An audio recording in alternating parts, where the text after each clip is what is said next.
한 성에 저승사자가 나타났습니다. 성주가 깜짝 놀라서 왜 왔냐라고 물었더니 내가 이 성에서 100명을 죽여서 데려가야겠다, 그렇게 이야기를 했어요. 왕이 걱정이 되어져서 온 성에다가 방문을 붙였습니다. 저승사자가 100명을 죽인다고 했으니까 다들 조심해라. 그런데 10,000명이 죽었어요. 성주가 저승사자에게 아니 100명을 데려간다고 해놓고 왜 10,000명을 죽였어요? 항의했더니 저승사자가 그렇게 이야기했습니다. 자기는 100명밖에 안 죽였는데 나머지는 자기가 공연히 겁에 질려가지고 죽었다라고 이야기를 했습니다. 우리 주변에 보면은 공연히 겁에 질려서 사는 사람들이 의외로 많이 있습니다. 많은 사람들이 매사에 겁에 질려서 근심, 걱정, 염려, 두려움 이렇게 살아가고 있습니다. 매일을 살아가면서 염려하지 않는 사람을 찾기가 참 어렵지요. 매사에 근심하고 걱정하며 사는 것이 그냥 생활의 일부처럼 되었습니다. 그런데 오늘 주님께서 우리에게 염려하지 말라고 말씀하고 계십니다. 성경에 보면 염려하지 말라는 말이 500번 이상 나와요. 여러분, 성경이 500번 이상 나왔다는 것은 성경이 굉장히 강조해서 말하고 있다는 거예요. 사탄은 우리가 염려하는 게 당연하다라고 우리를 속입니다. 사탄이 하는 일은 항상 속이는 거예요. 사탄은 우리에게 문제를 가져다 줘요. 그리고 이것 때문에 두려워하게 만들어요. 너에게 지금 문제가 있으니까 너 두려워해야 된다, 염려해야 된다, 근심해야 된다. 그리고 이제 근심, 걱정, 두려움이 찾아오면 어떻게 됩니까? 낙심하게 되어져요. 절망하게 되어져요. 포기하게 되어져요. 나중에는 자살까지 하게 되는 것이죠. 근데 사실 그 문제는, 사탄이 우리 앞에 갖다 놓는 그 문제는 별거 아니에요. 여러분, 사탄이 우는 사자처럼 여러분을 삼키려고 으르렁거릴지라도 두려워하지 마시기 바랍니다. 염려하지 마시기 바랍니다. 우리는 그렇게 이야기해요. 문제가 있는데 어떻게 태평할 수 있느냐? 문제가 있으면 염려해야지, 고민해야지. 여러분, 우리가 문제가 있으면 해결책을 찾기 위해서 애를 써야 됩니다. 근데 해결책을 찾는 것과 염려하는 것은 다릅니다. 아니, 다른 게 아니고 이건 반대예요. 해결책을 찾는 것과 염려하는 것은 정반대예요. 여러분, 염려하지 않고 해결책을 찾는 사람만이 해결책을 찾을 수 있습니다. 염려하는 사람은 해결책을 찾을 수 없지요. 안개가 자욱하게 낄 때가 있어요. 여러분, 한 도시를 지표에서 30m 높이까지 그렇게 뒤덮은 이 안개를 다 모으면은 여러분, 물이 얼마나 되는지 아십니까? 물이 한 컵밖에 안 된대요. 이 한 컵의 물이 이 목포라는 도시를 자욱하게 안개가 껴서 마비되게 만드는 것입니다. 여러분, 이 한 컵밖에 안 되는 물이 온 도시를 마비시켜 놓는 것처럼 아무것도 아닌 것에서 시작되어진 그 염려가 자기를 사로잡기 시작하면 꼼짝할 수 없게 되는 거예요. 여러분, 우리는 근심, 걱정, 두려움, 염려 이것들이 찾아올 때에 우리는 그걸 내쫓아야 돼요. 마귀를 내쫓는 것처럼 그렇게 쫓아내야 되는 것입니다.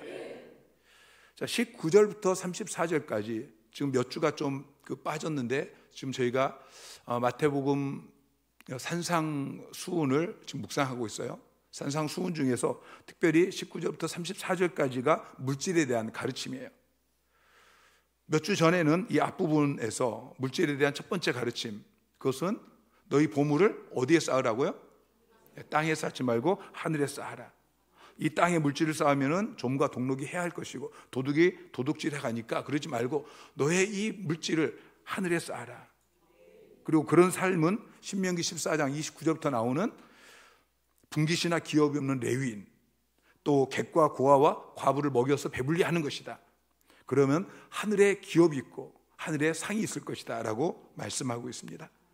자, 오늘 우리가 읽은 본문은 물질에 대해서 두 번째로 우리에게 교훈해 주고 있는데, 오늘 교훈의 내용은 그거예요. 물질 때문에 염려하지 말아라. 주님은 25절에서 31절에서 반복해서 먹을 것, 마실 것, 입을 것, 이것에 대해서 염려하지 말라고 말씀하고 있습니다. 사람들이 염려하는 원인이 많이 있지만 사람들이 염려하는 가장 중요한 원인이 물질이죠. 돈 때문에 염려를 합니다. 그러나 오늘 주님께서 우리에게 물질 때문에 염려하지 말라라고 말씀하십니다. 염려하지 마시기 바랍니다. 자, 물질 때문에 염려하지 해서는 안 되는 첫 번째 이유가 있어요. 그것은 하나님이 공급해 주시기 때문이에요. 여러분, 하나님은 여러분의 아버지예요. 여러분 아버지가 있어요. 이 땅이 아버지가 아니에요. 하늘 아버지가 계신다는 것을 기억하세요. 26절에 너희 하늘 아버지라고 이야기하고 있죠. 자, 25절은 이렇게 이야기합니다. 목숨을 위하여 무엇을 먹을까, 무엇을 마실까, 몸을 위하여 무엇을 입을까, 이것을 염려하지 말아라. 염려하지 마는데 목숨을 위해서 무엇을 먹을까, 무엇을 마실까, 몸을 위해서 무엇을 입을까, 이런 것을 염려하지 말라라고 이야기하면서 주님이 어떻게 말씀하시냐면은 목숨이 음식보다 더 중요하다. 몸이 의복보다 더 중요하다. 자, 하늘 아버지께서 여러분에게 몸을 주셨어요. 그리고 목숨을 주셨어요.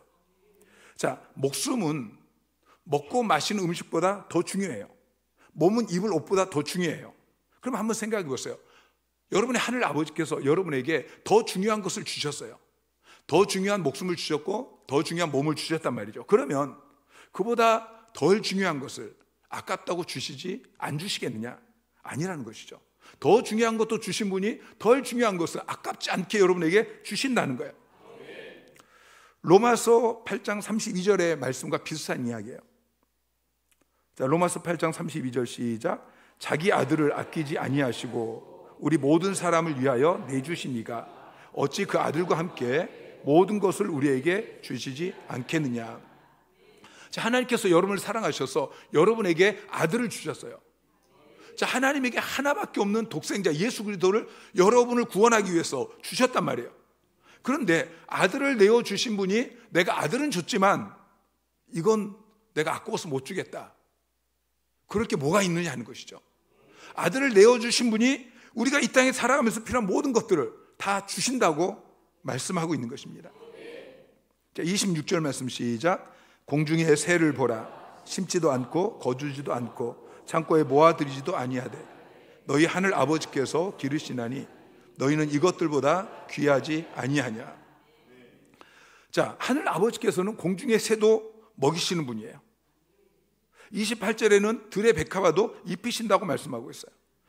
여러분, 공중의 새는 심지 않습니다. 거두지 않습니다. 내일 일을 염려하면서 창고를 만들어 놓고 거기에 막 쌓아놓지 않습니다. 왜냐하면 하늘 아버지께서 기르시기 때문이죠. 여러분, 공중에 나는 새는 통장에 잔고가 없어도 염려하지 않습니다.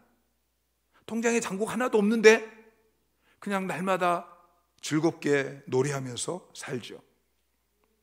헤셀포드 목사님의 참새와 물새의 대화라는 동화가 있어요. 어느 날 물새가 참새에게 이렇게 이야기합니다. 인간들은 왜 저렇게 허둥대면서 염려하는지 도대체 이유를 모르겠어. 그러자 참새가 물새에게 이렇게 대답해요. 인간들에게는 우리를 돌봐 주시는 하늘 아버지가 안 계시나 봐. 그렇게 이야기했다는 거예요. 여러분, 하늘 아버지를 믿으시기 바랍니다. 여러분은 공중에 나는 새보다, 하나님에게 있어서 여러분은 공중에 나는 새보다 훨씬 더 귀해요. 근데 공중에 나는 새를 돌보시는 하나님께서 자녀 삼으신, 독생자를 지불하시고 자녀 삼으신 여러분들을 돌보지 않겠느냐? 여러분, 돌보실 것입니다. 여러분, 믿으십니까? 여러분, 믿으시면 맡기세요, 삶을. 베드로전서 5장 7절에 너희 염려를 다 주께 맡겨라. 이는 그가 너희를 돌보심이라. 하나님이 여러분을 돌보시는 것을 믿고 염려하지 마시고 맡기시기 바랍니다. 근데 그리스도인이라고, 내가 예수를 믿는다고 그렇게 말은 하는데 대부분의 사람들이 맡기지 못합니다. 왜냐하면 믿지 못하기 때문이죠. 여러분, 내일부터 이제 특별 새벽기도 나올 건데 새벽에 나와서 기도합니다. 하나님, 이거 도와주세요. 이거 좀 해결해 주세요. 한참 기도하고, 그리고 집에 돌아갈 땐 다시 주섬섬 담아가지고 그거 가져가서 또 다시 염려하고 있어요. 이게 대부분의 그리스도인들의 모습이에요. 자, 28절 말씀 시작. 또 너희가 어찌 의복을 위하여 염려하느냐. 들의 백합화가 어떻게 자라는가 생각하여 보라. 수고도 아니하고 길쌈도 아니하느니라. 여러분, 들의 백합화는 옷을 만들어 입기 위해서 길쌈질을 하지 않습니다. 그런데 천부께서, 하늘 아버지께서 들꽃을 사람들이 입는 그 어떤 옷보다도 아름답게 입혀주십니다. 여러분, 꽃을 자세히 들여다보면은 여러분, 이 세상에 어떤 옷이 이 꽃보다 더 아름답겠습니까? 드레베카바는 화장하지 않습니다. 성형수술 받지 않습니다. 빚내서 명품 옷 사서 그렇게 입지 않습니다. 하나님이 다 돌봐주시기 때문이죠. 자, 오늘 있다가 내일 아궁이에 던져질 들풀도 하나님께서 이렇게 입히시는데, 가장 좋은 것으로 입히시는데 하물며 너일까 보냐? 하나님의 자녀인 너일까 보냐? 여러분, 이 믿음을 가지시기를 주님의 이름으로 축원합니다. 하나님은 여러분의 아버지이십니다. 아멘. 자, 여러분의 하늘 아버지가, 이 땅의 아버지는 여러분에게 못 먹일 수 있어요. 못 입혀줄 수 있어요. 그런데 하나님은 여러분의 하늘 아버지란 말이에요. 하늘 아버지께서 너희가 먹을 것, 여러분이 먹을 것, 입을 것, 마실 것, 모든 것들을 다 책임져 주십니다.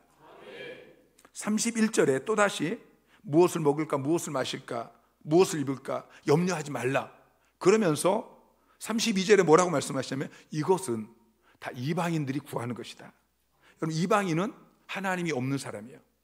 이방인은 하늘 아버지가 없는 사람이에요. 그러니까 이방인은 고아와 같아요. 아버지가 없어요. 그러니까 염려할 수밖에 없는 것이죠. 여러분, 이방인들은 이 세상에서 의지할 존재가 없기 때문에 자기 힘으로 모든 것을 해결해야 돼요. 그러니까 내일 일이 염려가 될 수밖에 없어요. 그런데 주님께서 말씀하셔요. 너희는 이방인이 아니다. 너는 하나님의 자녀다. 하늘에 계신 하나님의 자녀다. 요한복음 1장 12절 말씀 시작. 영접하는 자, 곧 그 이름을 믿는 자들에게는 하나님의 자녀가 되는 권세를 주셨습니다. 여러분, 예수 믿고 하나님의 자녀가 되어졌어요. 그런데 하나님의 자녀가 되는 권세를 주셨다고 이야기해요. 여러분, 자녀의 가장 큰 권세가 뭐예요? 자녀의 가장 큰 권세는 젖 먹던 힘까지 끙끙대면서 그렇게 무엇을 먹을까, 무엇을 입을까, 무엇을 마실까 그렇게 사는 것이 아니고, 아버지 도와주세요. 여러분, 이것이 자녀의 가장 큰 권세인 것을 믿으시기 바랍니다. 여러분, 염려하지 마세요. 하나님께 구하고 받아서 누리시기 바랍니다. 여러분, 지금 산상수훈은 하나님 나라 백성에 대한 메시지. 너희는 하나님 나라 백성이다. 하나님 나라 백성 이렇게 살아야 된다. 물질에 대해서도 너희는 세상 사람들 이방인들과 같아서는 안 된다. 여러분이 하나님의 자녀가 되어진 순간, 하나님 나라 백성이 되어진 순간, 여러분 하나님 나라에 들어온 거예요. 여러분, 하나님 나라는 여러분이 사는 이 세상과는 경제 체계가 전혀 다르다는 것을 기억하세요.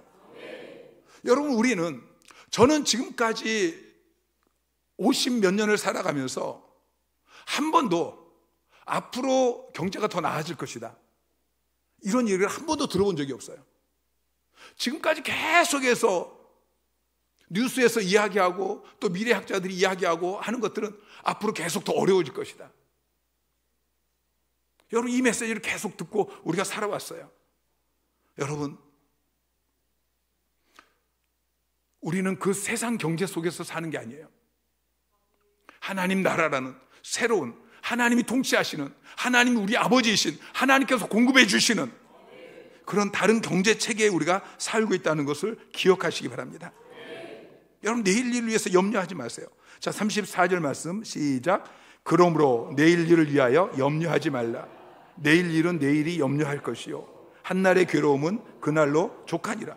내일 일은 아직 일어나지 않은 일이에요. 아직 일어나지 않은 일을 가지고서 염려하지 말아라. 내일 일은 내일이 염려할 것이다. 한날 괴로움, 오늘 것도 이 괴로운데 내일 것까지 왜 미리 당겨서 그렇게 염려하느냐. 데일 카네기라는 분이 있어요. 이 부분은 최초로 본격적인 자기 개발서를 만들어낸 분이신데, 이 데일 카네기가 어렸을 때에 자기에게 얼마나 많은 근심 걱정이 있었는지를 이렇게 이야기합니다. 하루는 어머니하고 나무를 심기 위해서 구덩이를 파요. 구덩이를 파다 갑자기 막 울어요. 엄마가 너 왜 우냐 그랬더니, 아무래도 제가 이 산채로 이 구덩이에 묻히게 될 것 같아요. 얼마나 어처구니 없는 걱정을 하고 있어요. 데일 카네기는 그렇게 고백해요. 어떨 때는 천둥이 칠 때에 내가 벼락 맞아서 죽지 않을까, 불경기가 오면 굶어 죽지 않을까, 죽어서 지옥 가지 않을까, 커서 결혼할 여자가 없으면 어떻게 될까, 이런 것 가지고 걱정했다는 거예요. 그런데 카네기가 고백하는 것은 세월이 흘러가면서 나는 내가 걱정하는 문제가 99%는 실제로 일어나지 않는다는 것을 알게 되었다. 그렇게 이야기해요. 그러니까 쓸데없는 것 가지고 걱정하면서 산다는 것이죠. 찰스 마이어 박사는 이렇게 이야기합니다. 사람들의 걱정이란 40%는 도무지 발생할 수 없는 것이고 30%는 이미 발생해버린 지나간 과거예요. 이건 염려해봐야 무슨 소용이 있겠어요. 12%는 근거 없는 건강의 문제이고 10%는 별로 중요하지 않은 것이고, 그래서 92% 쓸데없는 염려를 하며 산다, 그렇게 이야기했어요. 여러분, 우리에게 허락된 시간은 오늘 하루라는 시간뿐입니다. 여러분, 어제는 이미 지나갔어요. 이건 내 날이 아니에요. 내일은 아직 오지 않았어요. 우리에게 실제로 존재하는 시간은 오늘뿐인데, 여러분, 내일에 대한 염려 때문에 오늘을 망쳐서는 안 되는 것입니다. 유대인 속담에 이런 속담이 있어요. 내일의 불행 때문에 염려하지 말라. 오늘의 생명도 모르는 몸이다. 만일 내일 살지 못한다면 내 것이 아닌 남의 세상을 위해서 염려하는 결과가 된다. 여러분, 염려하지 마시기 바랍니다. 염려하지 않아야 될 두 번째 이유가 있어요. 내가 염려함으로써 그 문제를 해결할 수 없기 때문인 것이죠. 27절에 이렇게 이야기하고 있습니다. 너희 중에 누가 염려함으로 그 키를 한 자라도 더할 수 있겠느냐. 키라고 번역되어진 헬리키아라는 이 헬라어 단어는 키라는 의미도 가지고 있고 나이, 세월, 그런 의미도 가지고 있어요. 키는 사람의 이 몸이 자라나는 것이 키죠. 그리고 나이, 세월, 이것은 인생의 길이를 이야기합니다. 표준 세번역 성경은 제 수명을 그렇게 번역하고 있어요. 그러니까 우리 육체의 키보다는 사실은 인생의 길이, 수명의 길이를 이야기하고 있어요. 어떻게 이야기하면, 너희 중에 누가 염려함으로 그 수명이 한 자나 더할 수 있겠느냐. 여러분, 염려하는 것은 수명을 늘려주는 것이 아니고 오히려 수명을 짧게 합니다. 근심과 싸우는 방법을 모르는 사업가는 일찍 죽는다라고 이야기했어요. 염려는 건강을 해칩니다. 한 의과대학 교수의 발표에 의하면 병원에 오는 환자의 20%가 근심과 두려움을 면할 수만 있다면 스스로 자기 병을 고칠 수 있는 사람이다, 그렇게 이야기했어요. 현대인의 전형적인 두 가지 질병, 위궤양 그리고 관상동맥 혈전증, 이것이 염려 때문에 왔다라고 이야기하고 있습니다. 2차 세계대전 중에 미국에서 30만 명이 전사했어요. 근데 같은 기간 동안에 200만 명이 심장병으로 죽었습니다. 전사한 사람이, 전쟁터에 나가서 죽은 사람이 30만이었고 심장병으로 죽은 사람이 200만인데 그 중에서 100만 명은 자기 애인, 자기 남편, 자기 아들을 전쟁터에 보내고서 이 정신적인 긴장, 불안, 염려, 그것 때문에 심장질환이 발현해서 죽었다는 것입니다. 잠언 15장 13절은 이렇게 이야기합니다. 마음의 즐거움은 얼굴을 빛나게 하여도 마음의 근심은 심령을 상하게 하느니라. 여러분, 마음의 근심이 여러분의 심령을 상하게 해요. 잠언 17장 22절은 이렇게 이야기해요. 마음의 즐거움은 양약이라도 심령의 근심은 뼈를 마르게 하느니라. 여러분, 근심 걱정하지 마세요. 근심 걱정하면 여러분의 심령이 상하게 되고 여러분이 뼈가 마르게 되어지고, 어떤 분은 염려를 미래의 가상적인 곤란에 대해서 이자를 미리 무는 것이다, 그렇게 이야기했어요. 쌀이 떨어지기도 전에 미리 굽는 거예요. 병이 나지도 않았는데 미리 염려하는 것과 같아요. 여러분, 염려하지 마시기 바랍니다. 내일 일을 염려하지 마세요. 내일 일을 내가 염려한다고 해서 문제가 해결되는 것이 아니에요. 오히려 문제가 더 악화되어지는 것입니다. 그래서 라인홀드 리버는 이렇게 기도합니다. 하나님, 제가 바꿀 수 있는 것, 바꿀 수 없는 것들은 그대로 받아들일 수 있는 평온함을 주십시오. 바꿀 수 있는 것은 바꿀 수 있는 용기를 주십시오. 그리고 이 둘 사이에 차이를 알 수 있는 지혜를 허락해 주십시오. 바꿀 수 있는 게 있고 바꿀 수 없는 게 있어요. 바꿀 수 없는 것은 그대로 받아들일 수 있는, 염려하는 것이 아니고 그대로 받아들일 수 있는 평온함을 주십시오. 바꿀 수 있는 것은 바꿀 수 있는 용기를 주십시오. 주님께서는 염려하는 자를 향해서 30절에 믿음이 작은 자들아 라고 책망하고 계십니다.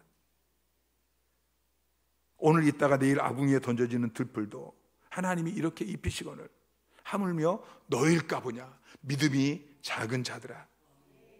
요한복음 14장 1절에는 너희는 마음에 근심하지 말라라고 이야기하면서 하나님을 믿으니 또 나를 믿으라. 마음에 근심이 있는 사람은 믿음이 없다는 거예요. 하나님을 믿지 않는다는 거예요. 나를 믿어라. 하나님을 믿어라. 그리고 마음에 근심하지 말아라. 여러분, 염려는 우리의 믿음을 좀먹기 위해서 사탄이 사용하는 강력한 도구입니다. 염려하는 진짜 이유는 어떤 문제 때문이 아니에요. 어떤 문제 때문에 염려하는 것이 아니고 불신앙 때문에 염려하는 것입니다. 여러분, 질병 때문에 염려하는 게 아니에요. 먹을 것이 없어서 그것 때문에 염려하는 게 아니에요. 어떤 실패를 앞두고 그것 때문에 염려하는 게 아니에요. 여러분, 쌀이 떨어졌어요. 그런데 지갑에 돈이 있어요. 그럼 염려해요, 안 해요? 염려할 필요가 없죠. 지갑에 돈이 있는데 가서 쌀 사오면 되잖아요. 자동차 사고가 났어요. 운전하고 가다가 사고가 났어요. 여러분, 요즘은 사고 나도 염려하지 않잖아요. 왜 그러죠? 보험회사가 있어요. 전화만 하면 보험회사에서 와서 다 처리해줘요. 여러분, 왜 염려하십니까? 염려하는 이유는 문제가 생겼기 때문이 아니에요. 하나님이 안 계신다. 하나님이 안 계신다고 믿기 때문이에요. 하나님이 할 수 없다. 하나님이 나는 안 돌봐주신다. 이 불신앙 때문에 염려하는 것입니다. 여러분, 하나님이 나와 함께 계신다. 하나님이 나의 아버지시다. 하나님께서 나를 돌봐주실 것이다. 여러분, 정말 믿으면 염려하지 않는 것입니다. 어떤 문제가 있어도 여러분은 어떤 문제보다 하나님이 더 크신 분인 것을 믿으십니까? 여러분, 정말 믿으신다면 염려하지 마십시오. 여러분, 아버지가 옆에 있어요. 엄마가 옆에 있어요. 그런데 이 아들이 나 오늘 돈이 없는데 저녁은 어떻게 먹지? 여러분, 이것은 엄마를 모욕하는 거예요. 아버지가 옆에 있는데 내일 준비물 사가지고 가야 되는데 돈이 없는데 어떡하지? 여러분, 부모를 무시하고 불신하는 태도인 것입니다. 여러분, 하나님을 믿는 사람은 염려하지 않습니다. 걱정하지 않습니다. 여러분, 염려하지 않기를 원하면 하나님을 믿으세요. 진짜로 믿으세요. 주님께서는 염려하는 자들을 향해서 믿음이 작은 자들아 책망하십니다. 여러분, 믿음이 큰 자가 되세요. 정말 믿음이 큰 자, 큰 믿음을 가지고서 하나님의 큰 일을 누리는 사람이 되시기를 주님의 이름으로 축원합니다. 종교개혁자였던 칼빈이 로마 카톨릭 이 거대한 세력과 싸우는 것이 너무 힘들어서 하루는 낙심해 있었어요. 근데 아내가 상복을 입고 들어와가지고 막 큰 소리로 우는 거예요. 칼빈이 아내를 향해서 아니 누가 죽었냐라고 물어보니까 아내가 대답하기를 하나님이 죽으셨다. 깜짝 놀라가지고 아니 제정신이냐, 하나님이 죽긴 왜 죽냐. 아내가 이야기해요. 하나님이 죽지 않으셨으면 당신이 왜 그렇게 낙심해 있느냐. 칼빈이 그 이야기를 듣고서 맞다, 하나님이 살아계시는데 왜 내가 낙심하지. 다시 힘을 얻고서 종교개혁을 완수할 수 있었습니다. 여러분, 하나님 죽지 않으셨습니다. 하나님 지금도 살아계시고 역사하십니다. 하나님은 성경에만 갇혀 계신 분이 아닙니다. 지금도 살아계시고 여러분 안에 여러분과 함께 계시는 보혜사, 여러분을 도우시는 분이신 것을 믿으시기 바랍니다. 그럼 이제 우리가 해야 될 일이 무엇입니까? 여러분, 염려, 근심, 걱정, 두려움 이런 것에 사로잡혀 있으면 우리는 아무 일도 할 수 없어요. 염려하지 마시고 하나님이 주시는 평안함을 소유하시기 바랍니다. 이사야 53장 5절 말씀 시작. 그가 찔림은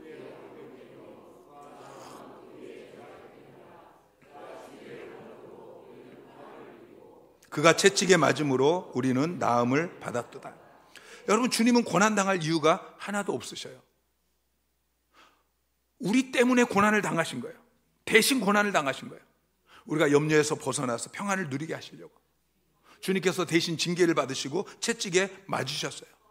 그러면 여러분, 이제는 주님이 주시는 평안을 누리세요. 더 이상 염려하고 두려워하고 하지 마시고 주님이 주시는 평안함을 누리시기 바랍니다. 주님이 주시는 평안은 세상이 주는 평안과 같지 않습니다. 요한복음 14장 27절 말씀 시작. 평안을 너에게 끼쳐노니 곧 나의 평안을 너에게 주노라. 내가 너에게 주는 것은 세상이 주는 것과 같지 아니하니라. 너희는 마음에 근심하지도 말고 두려워하지도 말라. 여러분, 주님이 주시는 평안을, 참된 평안을 받아 누리시기 바랍니다.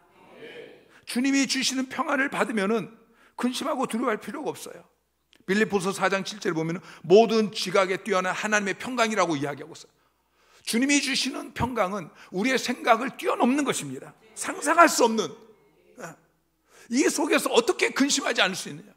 지금 이런 문제가, 교통사고가 났는데, 사랑하는 남편이 죽었는데, 자식이 큰 일이 났는데, 지금 경제적으로 위기, 지금 사업이 부도가 나게 생겼는데, 그 속에서 어떻게 평안하느냐?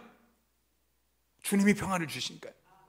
우리 생각을 뛰어난, 모든 지각에 뛰어난 그 하나님의 평강이 그리스도 예수 안에서 너희 마음과 생각을 지키실 때에 우리가 평안할 수가 있는 거예요. 그 평안을 받아 누리시고 그 평안한 가운데 일을 하세요. 여러분, 우리가 근심, 걱정, 두려움에 사로잡혔으면 손에 일이 안 잡혀요. 여러분, 염려를 내려놓으시고 주님이 주시는 평안을 받아 누리시고 그리고 이제는 일을 하세요. 무슨 일을 해야 됩니까? 자, 33절 말씀 시작. 그런즉 너희는 먼저 그의 나라와 그의 의를 구하라. 그러면 이 모든 것을 너희에게 더하시리라. 먼저 그의 나라와 그의 의를 구하는 이 일을 하세요. 왜냐하면 여러분 하나님 나라의 백성이기 때문이에요. 여러분 하나님의 자녀이기 때문이에요. 그래서 우리가 먼저 해야 될 것은 그의 나라와 그의 의, 하나님의 나라를 구하고 하나님의 의를 구하는 삶을 우리가 살아야 돼요. 여러분, 먹을 것, 입을 것, 이것에 염려가 있는 사람은 하나님 나라의 의를 구하고 하나님 나라를 구하는 삶을 살 수가 없어요. 그러나 우리 하나님의 나라와 하나님의 의를 구하면 이 모든 것, 무엇을 먹을까, 무엇을 입을까, 무엇을 마실까, 이 모든 것은 누가 책임져 주셔요? 하나님이 책임져 주셔요. 우리가 하나님의 일을 하면 우리의 먹을 것, 마실 것, 입을 것, 이건 하나님이 책임져 주신단 말이에요. 제가 2005년이 시작되면서 새해 첫 약속의 말씀으로 하나님께서 이 말씀을 주셨어요. 33절 말씀. 그러니 너희는 먼저 그의 나라와 그의 의를 구하라. 그럼 이 모든 것을 너에게 더하시리라. 약속 말씀을 펴는데 이 말씀을 읽는 순간 하나님께서 저에게 말씀하셔요. 박 목사야, 너가 교회에서 사례비를 받으니까 교회가 전도할 돈이 없다. 그렇게 말씀하시는 거예요. 그때 저희가 창고에 있었어요.